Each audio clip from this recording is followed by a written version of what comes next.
রায়গঞ্জের সাংসদ কার্তিক পালের প্রচেষ্টায় এবং ভারত সরকারের সংস্থা এলিমকোর পরিচালনায় বিশেষ চাহিদা সম্পন্ন ব্যক্তিদের চিহ্নিতকরণ শিবির শুরু হয়েছে। রায়গঞ্জ লোকসভা কেন্দ্রের আওতায় থাকা 7টি বিধানসভা এলাকায় সপ্তাহব্যাপী এমন শিবির অনুষ্ঠিত হচ্ছে।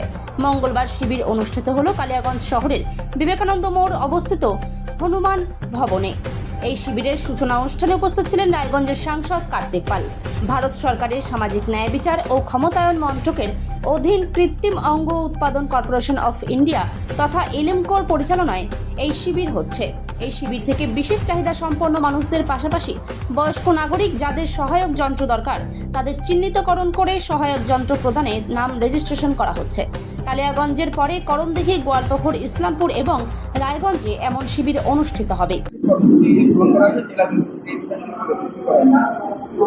নমস্কার। ভারত সরকারের সামাজিক ন্যায় প্রকল্প মন্ত্রণালয়ের অধীন আমাদের রায়গঞ্জ লোকসভায় দিব্যাঙ্গ যারা রয়েছেন, দিব্যাঙ্গ ব্যক্তিদের সাথে সাথে যারা প্রবীণ নাগরিক রয়েছেন 60 ঊর্ধ্ব, সবার জন্য এই ক্যাম্প মোদিজির সবকা সাথ সবকা বিকাশ সেই লক্ষ্যে গোটা রায়গঞ্জ লোকসভা জুড়ে দিব্যাঙ্গ ব্যক্তি এবং যারা 60 ঊর্ধ্ব রয়েছেন তাদের ক্যাম্প চলছে।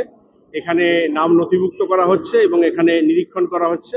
নিরীক্ষণ করার পরে পরবর্তীতে একদম নিঃশুল্কে যার যেটা প্রয়োজন, ডাক্তারবাবু রয়েছেন তিনি নিরীক্ষণ করছেন, সেই জিনিসগুলো একদম বিনা শুল্কে এখান থেকে আবার বিভিন্ন জায়গায়, জেলার আমাদের বিভিন্ন জায়গায় ক্যাম্প করে করে তাদেরকে দেওয়া হবে।